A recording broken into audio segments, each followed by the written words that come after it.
Hi, my name is Shonok, and I'm going to teach you today about Chapter 25 of the American Pageant textbook. Chapter 25 talks about urban city growth when people move from the rural agricultural areas in America to the cities in America for industrial jobs which paid better and promised a better life for people. City development at this time incorporated new types of architecture, most notably the skyscraper. During this period, we saw the first skyscraper being built in Chicago. We also saw new types of transportation being utilized in cities. Most notably was the electric trolley, which enabled public workers, such as factory workers, to move from one section of the city where they used to live to the other part, or the inner city where they used to work.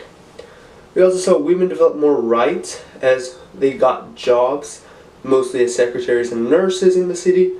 We also saw that racial groups had different neighborhoods. We didn't see blacks and whites mixing in one neighborhood, we only saw whites in one, black in another, and other groups in the others.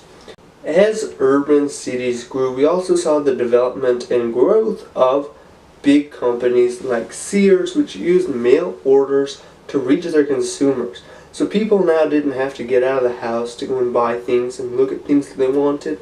They could just look at the catalogs that were sent directly to their houses. And we saw these primarily grow in popularity in rural areas, and they overtook the more private small shops and businesses that were presently there. Some of the issues that we faced during urban growth of cities was sanitation. People used to throw their garbage out of the window into the streets because there was no sort of garbage pickup or recycling pickup for that in the cities. So people would throw it out, and this would cause really unsanitary conditions. And another problem was the rapid population growth that was present in the cities. The population growth resulted in housing not being available. So people didn't have anywhere to live. So what they did was they used to rent out small apartment buildings meant for probably 1 to 2 people, and they would be sharing it. 10 to 15 people at times would be sharing that small little apartment. And this was one of the sanitary problems. Diseases could spread easily. Another major topic during this period was immigration. Old immigrants typically originated from Western Europe, which included Great Britain, France, and Germany. These immigrants all had similar ideals for having high literacy rates and were able to think in jobs. They had jobs like stockbrokers in America. The new age of immigrants, labeled new immigrants, originated from Eastern and Southern Europe, primarily countries like Italy and Greece. These were unskilled laborers. They typically just worked in manual labors like factory workers and assembly lines. The problem between the two was that they had conflicting religious ideals and ethical ideals. This resulted in opposing views, and they didn't really like each other. At this time, we also saw the emergence from this tension called Nativism, where Americans born in America thought they were superior to the immigrants, and therefore they didn't treat them equally. So from the description of Nativism, you might wonder why immigrants would still move to America. One of the main reasons people continued to move to America during this period was because people who had moved previously to America were writing back to Europe and telling them how great life in America was. The second reason was because America was religiously free. No religious impositions were pressed on the people living in America. The third reason was military drafts. In Europe, military drafts in some countries were mandatory, and in America this had not yet been established. The fourth reason was a drastic increase in Europe's population. Europe's population was growing dramatically quickly, and there was not enough land and space in the cities for everybody to live. So we had to move some people, and the people often decided to move to America, where there was a lot of land and a lot of homes that they could live in freely. During this time, we saw the emergence of settlement houses. Settlement houses were places where new immigrants could go to receive food and lodging for relatively cheap to nothing expense-wise. Increased nativism was occurring because people in America did not like the trends that new immigrants caused, most notably the high birth rates that they had. They could often have 5 to 6 children without any problem. they also were having very radical ideals. Most Americans at this time really enjoyed the idea of capitalism, whereas most new immigrants did not.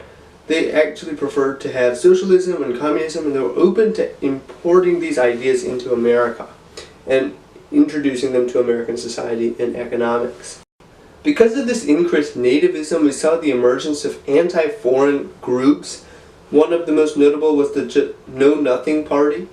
Another was the American Protective Association, which urged Americans to not vote for Catholics, to vote against the Catholics.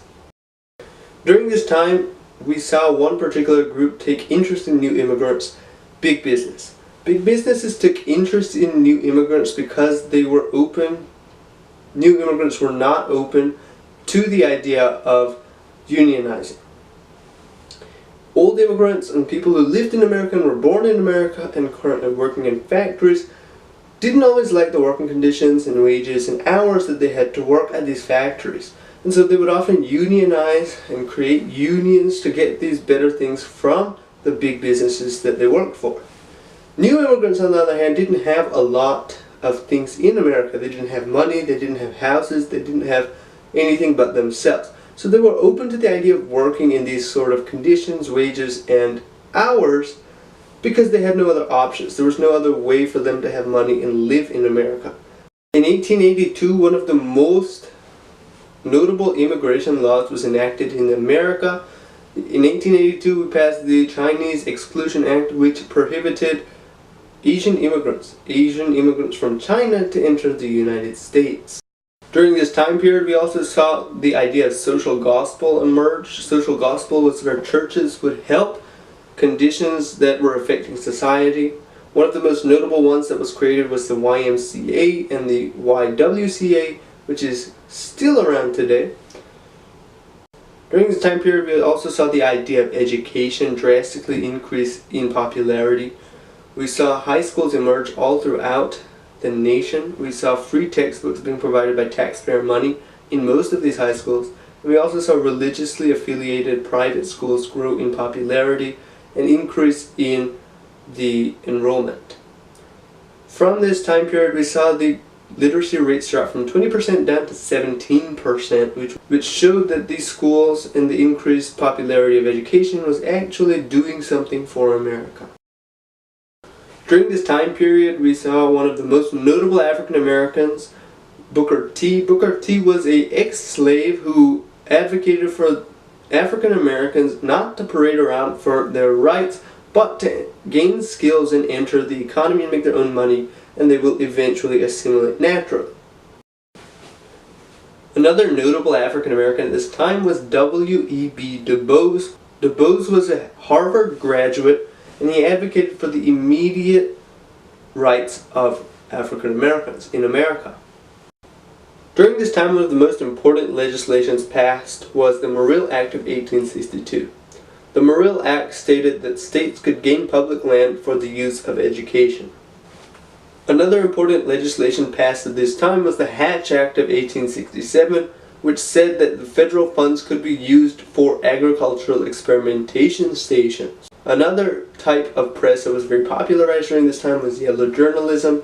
These were also a type of sectionalism, but they dug deeper into political and social issues that were being faced by people in America. Most notably, one of Sinclair's The Jungle, which talked about the meat processing industry.